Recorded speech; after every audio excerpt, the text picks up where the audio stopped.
자, 우리의 신앙이요, 우리가 살아가다 보면은 참 흔들릴 때가 많습니다. 작은 것에 넘어질 때도 많고요. 세상의 유혹들, 그리고 내면 우리 안에 있는 그런 약함들, 우리 안에는 여러 가지 상처들이 많죠. 그래서 많이 연약합니다. 사람들의 그 말 한마디, 그게 뭐라고 그것에 흔들려서 신앙이 흔들리죠. 믿음의 길이 아무것도 아닌 것 때문에 이렇게 흐려질 때도 있다는 것, 우리는 살아가면서 참 많이 깨닫고 또 알고 있습니다. 하지만 그럼에도 불구하고 계속해서 흔들리고 또 넘어지고 미워하고 질투하고 살죠. 하지만 성경은 우리에게 흔들리지 않는 그런 신앙의 비결을 말해줍니다. 바로 언어라는 것이죠. 이 언어, 태초에 말씀이 계시니라, 그렇게 우리에게 창조의 힘을 보여주신 그 하나님의 말씀으로 이 세상은 창조가 되었습니다. 그렇듯 우리의 말, 우리의 몸은 다 하나님의 형상대로 지음받았죠. 우리의 말 또한 마찬가지입니다. 하나님의 형상을 담아서 우리의 말에는 힘이 있습니다. 생명을 창조할 수 있는, 생명을 살릴 수 있는 그런 힘과, 그리고 생명을 파괴할 수 있는 힘을 가졌습니다. 양날의 검을 가졌다는 것이죠. 그만큼 우리의 이 말에는 능력이 있습니다. 야고보서 3장 1절에서 12절, 오늘 우리가 보는 이 본문은 우리가 내뱉는 그 수많은 언어, 그 언어의 흔들림, 그 언어가 흔들릴 때 그 언어가 우리에게 주는 어떤 힘들, 그리고 우리가 내뱉는 말로 인해서 다른 사람들이 흔들리는 어떤 그런 많은 사건들, 즉 신앙의 흔들림을 이 언어로서 우리가 막고, 그리고 하나님 나라를 세우는 도구가 될 수 있도록 우리에게 도전을 줍니다. 오늘 말씀을 통해서 우리의 말과 그리고 우리의 삶으로 흔들리지 않는 그 신앙을 세워보는 시간이 될 줄을 믿습니다. 야고보서 3장이 시작을 하면서 선생이라는 단어가 이렇게 나옵니다.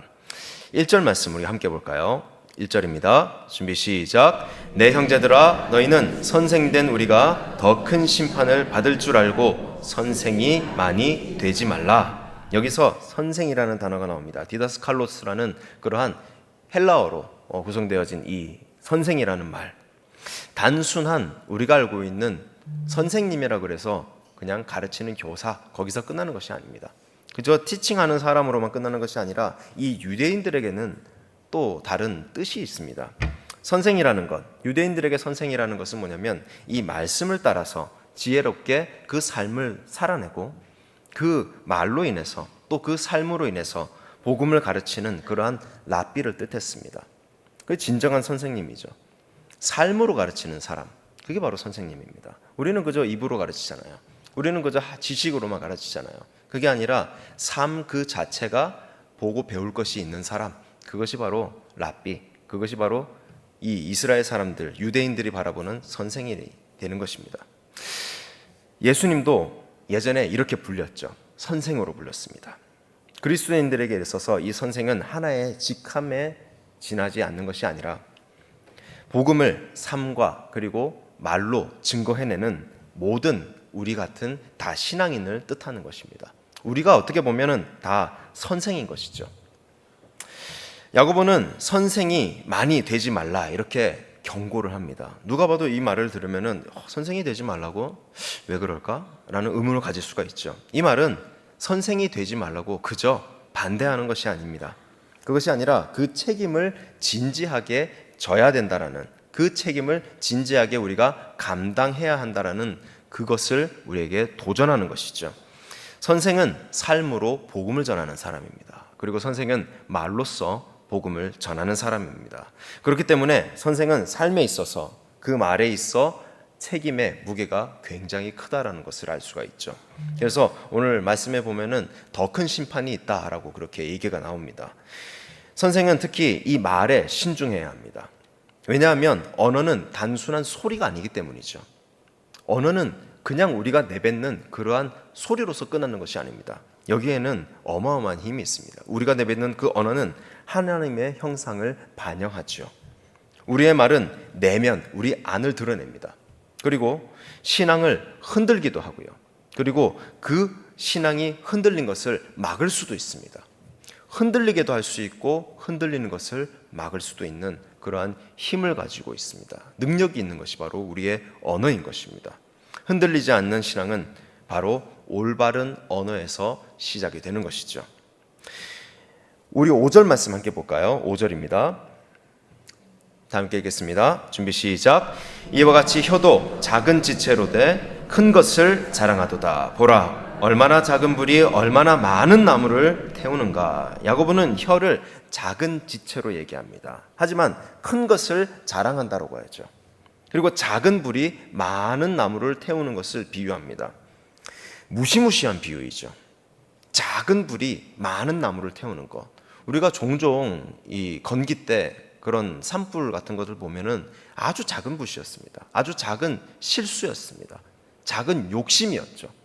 어떻게 보면은 그 사람의 욕구 하나 불태우는 것입니다. 담배 한 모금 태우기 위해서. 그 뭐라고? 산까지 갔으면 담배 끊지. 굳이 그걸 핀다고 그걸 켜가지고 산을 다 태워버리죠. 축구장에 몇 배가 되는 걸 다 태워버립니다. 그 한 사람으로 인해서. 그걸 심으려면 얼마나 많이 걸리겠습니까? 그리고 그 미생물이 다 사라지게 되면 나무가 심어도 많이 자라지도 못하죠. 많은 시간이 걸립니다. 혀는 아주 작습니다. 하지만 소리를 만들어서 퍼뜨리는 능력이 있죠. 그 소리는 사람을 죽이기도 하고 세상을 흔들기도 합니다. 우리 6절 말씀도 함께 볼까요? 6절입니다. 준비 시작. 혀는 곧 불이요 불의 세계라. 혀는 우리 지체 중에서 온 몸을 더럽히고 삶의 수레바퀴를 불사르나니 그 사르는 것이 지옥불에서 나느니라. 혀는 온 몸을 더럽힌다고. 그리고 혀는 삶의 수레바퀴를 불사른다고. 그리고 혀는 지옥불에서 나는 독을 품을 수 있다라고 그렇게 경고하고 있습니다. 불은 우리가 잘 알고 있듯이 잘 사용하면 정말 유용하죠. 우리가 불 없이 되는 것이 아무것도 없어요. 하지만 잘못 사용하면 정말 끔찍한 결과를 가지고 옵니다. 자영업자들이 가장 무서워하는 게 무엇일까요? 자영업자들. 문 닫고 나올 때, 샷다 닫을 때 뭘 점검할까요? 가스불. 그리고 전기 코드. 혹시라도 스파크 나가지고 타지 않을까? 점검합니다. 그렇죠. 실제로. 왜냐하면 한 방에 내 모든 것이 날아가기 때문에 그렇습니다. 그것도 아무것도 모르고 자는 그 순간 눈 떠보니 새카맣게 타버린 내 가게를 바라보면 어떤 마음일까요? 다 태워버리는 것입니다. 이 불이라는 것. 반대로 불은 쇠를 단련시키죠. 이 불은 여러 가지 음식을 만들기도 합니다. 아주 음식을 만드는데 없으면 절대로 안 돼요. 우리 빵 좋아하잖아요. 그렇죠? 빵 없이는 살아갈 수가 없습니다. 밥보다 빵이 더 좋은 사람들도 있습니다. 면도 좋아하고요. 그 모든 음식을 만드는데 소중한 재료가 되는 것이 바로 불이라는 것이죠. 불이 없이는 아무것도 할 수가 없습니다. 여러 가지 음식을 만들기도 하고 그 단단한 쇠를 또 계속해서 단련시키는 것도 바로 이 불이죠. 흙반죽을 그릇으로 만드는 그런 놀라운 능력도 가지고 있는 것이 바로 이 불입니다. 혀는 이런 불과 같은 것이죠. 혀는 놀라운 능력을 가지고 있습니다. 하지만 잘 사용하면 좋고 잘못 사용하면 크게 다칠 수가 있다는 것입니다. 그래서 우리는 혀를 잘 사용해야 합니다. 우리 9절과 10절 말씀도 함께 보도록 하겠습니다. 9절과 10절입니다. 준비 시작.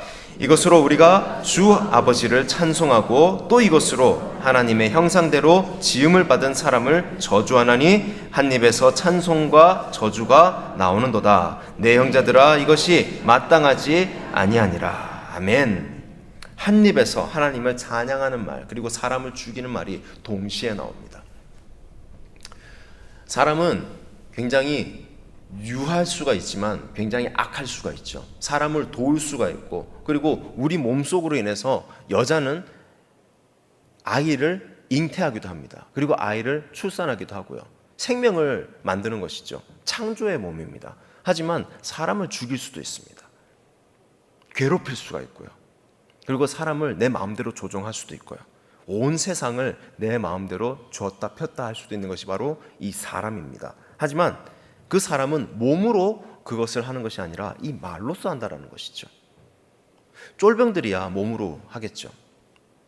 걸어가고 뛰고 총칼로 싸우고 하지만 저 위에 지휘부는 어떻습니까? 말로서 지휘합니다. 명령을 하죠. 그만큼 이 말의 힘이 엄청 크다라는 것입니다. 한 입에서 하나님을 찬양하고 한 입에서 사람을 저주하는 것이 동시에 나오는 것이 마땅하지 않다라고 그렇게 단호하게 성경은 우리에게 말하고 있습니다. 언어의 파괴력은 참으로 대단하죠. 그래서 우리의 신앙을 흔들 수도 있습니다. 그 말 한마디 때문에. 그 말 한마디 때문에 잘 교회 다니고 신앙생활 잘할 수 있는 사람도 아무런 필요 없는 그 말 한마디 때문에 교회를 떠날 수도 있고요. 신앙을 완전히 접을 수도 있습니다. 그리고 그 말 한 사람을 쫓아가 가지고 죽여버릴 수도 있죠. 어마어마한 힘이 이 말에 담겨 있다는 것입니다.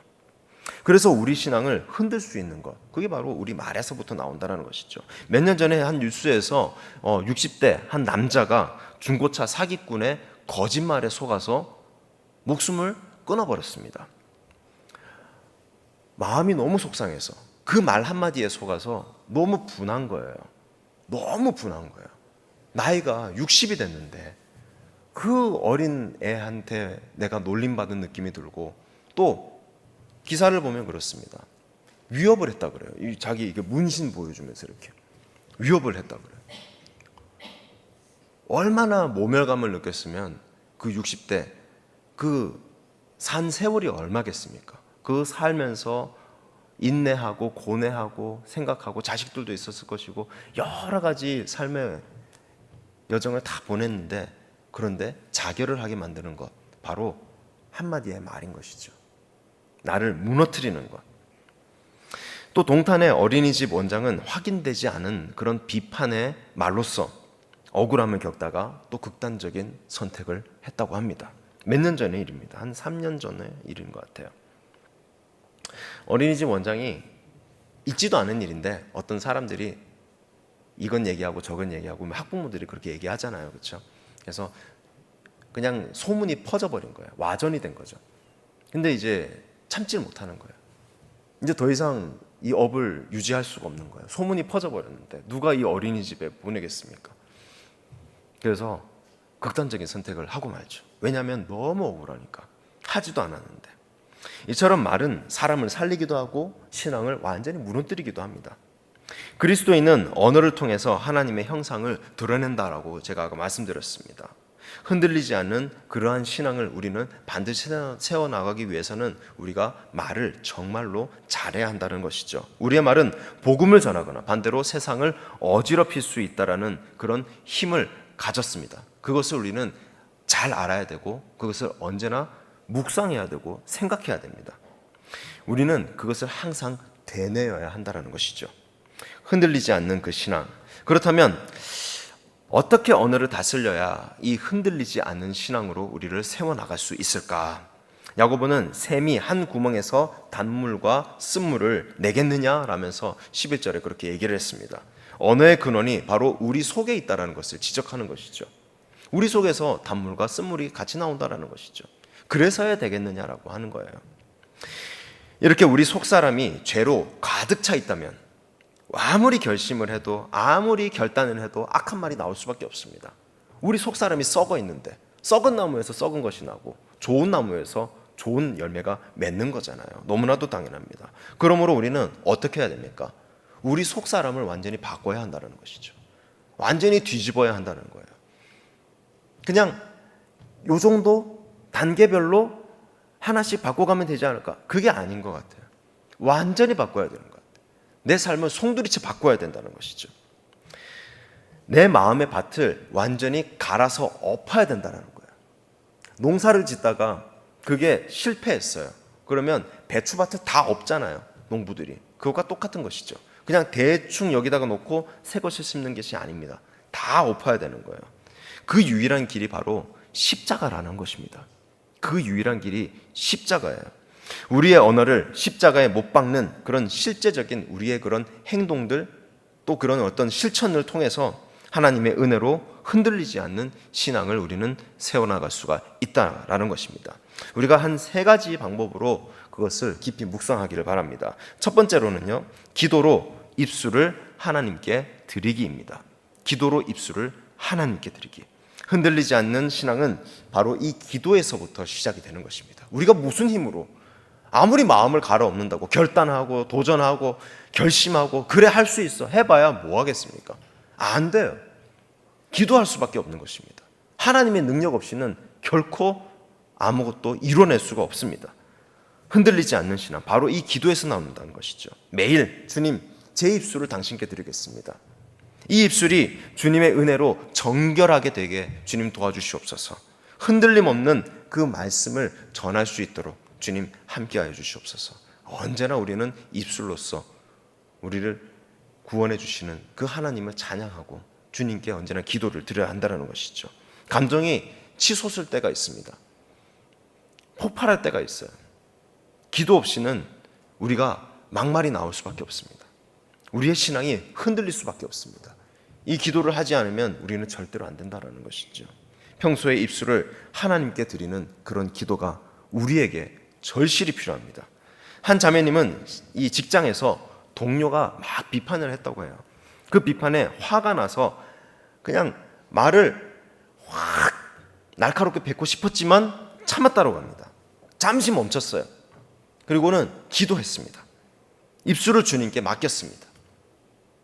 그 후에 차분하게 대화를 하면서 쌓여있던 오해도 풀고 직장에서 믿음의 본을 보였다라는 것이죠. 우리의 삶에서도 이러한 잠깐 멈춤이 필요한 것 같아요. 그때 잠깐 나와서 기도를 하는 것이 옳은 것 같습니다. 아무리 생각해도 그 방법밖에 없는 것 같습니다. 이 기도는 우리의 입술을 정결하게 하고요. 그리고 하나님을 영화롭게 합니다. 왜냐하면 믿음의 본을 내가 보였으니까 세상 가운데. 여러분 당장 이 기도를 드리면서 흔들리지 않는 그 신앙의 첫걸음을 내디디시기 바랍니다. 이 아무것도 아닌 것 같은 이 기도가 여러분의 말을 변화시킬 것이고요. 이 기도가 여러분의 신앙을 굳건히 세워줄 걸로 믿습니다. 두 번째로는요, 말씀으로 언어를 점검하기입니다. 말씀으로 언어를 점검하기. 말을 내뱉기 전에 우리는 쉽게 말을 내뱉거든요. 말을 내뱉기 전에 잠깐 생각을 해야 되는 거예요. 잠깐만 하잖아요. 잠깐만. 그 말이 하나님 앞에서 도대체 어떤 모습인지 우리가 함께 우리를 점검해야 된다는 거죠. 우리를 세밀하게 내 말이 하나님을 아프게 하는 건 아닌지 우리가 한번 점검해야 된다는 것입니다. 마귀에게 이용당하는 것이 아닌지 말씀의 빛으로 이것을 다 되짚어야 된다는 것이 밝게 비춰서. 그래서 우리는 분별해야 합니다. 십자가는 우리의 죄된 모습을 객관적으로 다 드러내게 되어 있습니다. 맑은 말씀의 빛으로 우리를 부끄럽게 만들어 버리죠. 다 드러내야 하나님 앞에 내놓을 수가 있는 것입니다. 어느 한 집사님은요, 가정에서 아내하고 다툴 때마다 상처 주는 말을 막 했다고 해요. 하지만 어느 날 그 말이 하나님의 말씀과 맞지 않음을 깨닫고 회개했다고 합니다. 그 이후에 그 집사님은 말을 내뱉기 전에 성경 말씀을 묵상하면서 말씀을 다스렸다라고 합니다. 그러자 그 가정은 평안해졌죠. 그 말씀이 어떤 말씀이냐, 바로 에베소서 4장 29절 말씀입니다. 우리 화면에 있죠? 함께 보겠습니다. 무릇 더러운 말은 너희 입 밖에도 내지 말고 오직 덕을 세우는데 소용되는 대로 선한 말을 하여 듣는 자들에게 은혜를 끼치게 하라. 아멘. 더러운 말은 입 밖에도 내면 안 되는 거예요. 내 말을 듣는 사람이 은혜를 받아야 된다는 거죠. 그게 성경대로 산다라는 거예요. 더러운 말 뭐가 있겠습니까? 욕이 더러울까요? 그 사람의 마음을 쥐어 흔드는 말이 더러운 말이겠죠. 바꿔야 합니다. 도전해야 돼요. 그래서 하나하나를 주님의 십자가 앞에 낱낱이 밝게 비춰서 다 세밀하게 분별을 해야 된다는 것이에요. 막 나오니까. 여러분, 감정에 휩싸여서 말하려고 할 때 어떻게 한다고요? 잠깐만 멈춰야 돼요. 멈출 수밖에 없어요. 계속 가니까 마치 자동차 왜 저기 급발진하는 것처럼 오메마 가잖아요. 쭉 나가니까 그 하고자 했던 말을 하나님의 말씀 앞에 우리는 비춰야 한다는 것입니다. 그 말씀의 빛이 우리의 언어를 정결하게 해주고요, 흔들리지 않는 그 신앙을 세워주는 데 도움을 준다라는 것이죠. 이 실천이 여러분의 삶을 하나님의 영광으로 채울 줄로 믿습니다. 세 번째는요, 십자가의 은혜로 언어를 새롭게 하기입니다. 십자가는 저주의 말을 축복으로 바꿔줍니다. 그리고 절망을 소망으로 바꿔줍니다. 인간의 힘으로는 원수를 절대로 사랑할 수가 없죠. 아무리 사랑하려고 해도 사랑할 수가 없습니다. 예전에 제가 이제 청년 때 다니던 교회에 이제 그 글을 적었거든요. 거기 이렇게 커뮤니티 거기 이렇게 글을 쓰시는 어떤 집사님과 저하고 둘이서만 글을 적었어요. 그래서 이 집사님이 글을 올리면 이분이 뭐 신춘문예 해가지고 뭐 당선됐던 어떤 분인데 글을 되게 잘 적어요. 그래서 올리고 나도 올리고 나도 올리고 하는데 그때 제가 뭘 이렇게 적었었냐면 원수를 어떻게 사랑할 수 있을까라는 글을 적었습니다. 그래서 제가 생각하는 원수에 대한 정의를 한번 내려봤거든요. 과연 내가 생각하는 원수란 과연 어느 정도의 인간을 얘기하는 것일까라고 혼자서 결혼도 하기 전에 막 묵상을 해봐요. 해봤더니 내 딸을 욕보인 이가 바로 원수가 되겠다라고 저는 생각을 했습니다. 그것만큼 찢어 죽일 놈이 없다고 생각을 했죠. 그래서 과연 원수를 사랑하라. 그러면 원수를 사랑해야 되는데 내 딸을 욕보인 인간을 내가 어떻게 안아주고 뽀뽀하고 사랑할 수가 있을까? 라는 생각을 해봤어요. 결코 있을 수가 없다는 거죠. 결코. 그렇게 했다? 말도 안 되는 일이 벌어질 수가 있는 것이죠. 그런데 사람의 힘으로는 절대 할 수가 없다는 거예요. 용서라는 것, 원수를 사랑하는 것, 하나님의 그 십자가의 은혜 아니면 절대로 일어날 수가 없는 것입니다. 하지만 이 십자가의 은혜는 불가능을 완전 가능하게 만들어버립니다. 여러분, 만약에 오래 원한을 품었던 그러한 친구가 용서하기 위해서 십자가 앞에서 기도를 한다면 과연 무슨 일이 일어날까요? 주님, 제게 용서할 수 있는, 용서할 힘을 더하여 주십시오라고 그 친구가 기도를 해버립니다. 이 기도를 진심으로 해버렸다라고 한다면 용기가 생길 것이죠. 그 용기가 친구에게 다가서게 해줄 거고요. 그 용기가 진심으로 화해를 청할 수 있게 해줄 것입니다. 십자가 앞에서의 그 짧은 기도로 인해서 주님 주신 그 작은 용기로 인해서 놀랍게도 그 관계는 회복되어질 줄로 믿습니다. 이것이 바로 십자가의 은혜인 거예요. 이것이.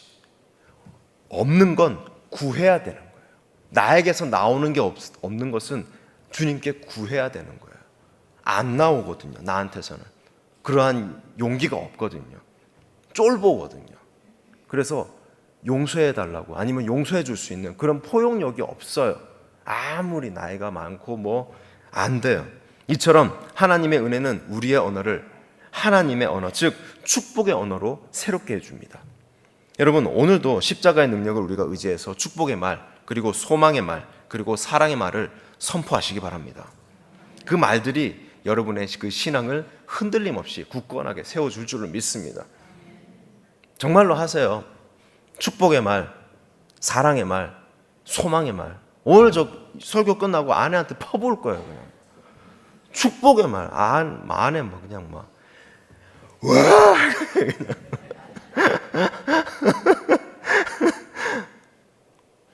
하기도 전에 기분이 좋죠?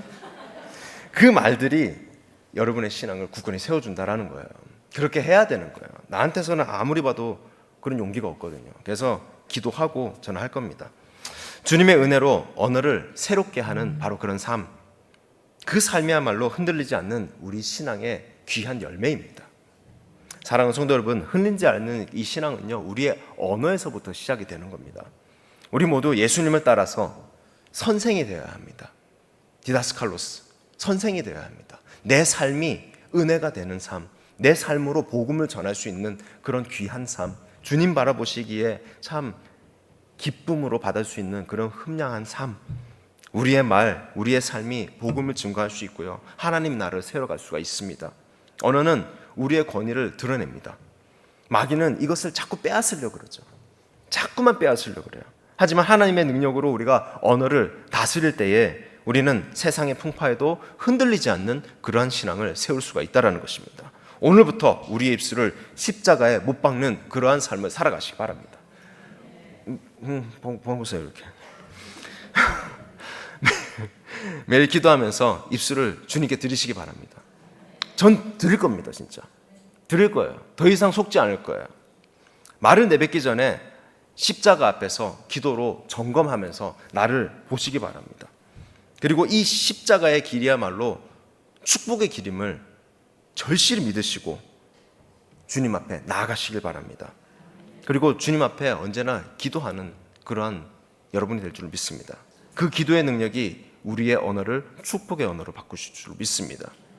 우리의 말은요, 하나님을 찬양하고 또 이웃을 세울 수가 있고요, 그리고 세상의 복음을 전하는 강력한 능력을 가지고 있습니다. 오늘부터 일주일 동안 이 청년들이 필리핀으로 갔거든요. 8명의 청년들이, 9명이죠. 김강현 목사님까지, 마음은 청년. 그래서 갔는데 그 입술로서 복음을 전한다라는 거예요. 그럼 우리는 기도해야죠. 그 입술에서 복음이 전파돼서 많은 사람들이 주님께로 나오길 원합니다. 정말로 흔들리지 않은 그 신앙으로 나아갈 수 있게 우리 다 함께 기도했으면 좋겠습니다. 지금 이 순간 이 자리에 계신 여러분, 우리가 십자가를 바라보면서 함께 결단하기 바랍니다. 주님, 제 입술을 십자가에 올려드립니다. 제 말이 하나님의 영광을 드러내게 하여 주시옵소서. 우리 함께 따라해 보겠습니다. 주님, 제 입술을 십자가에 올려드립니다. 제 말이 하나님의 영광을 드러내게 하소서. 이 기도로 우리가 하루를 시작하면서 흔들리지 않는 그러한 신앙으로 하나님의 나라를 세우는 그런 증인이 되기를 소망합니다. 여러분의 삶이 하나님의 말씀을 선포하는 거룩한 도구가 되기를, 그리고 그 언어로 세대와 세대를 이어서 하나님의 사랑을 전하는 복음의 증인으로 서길 축원합니다.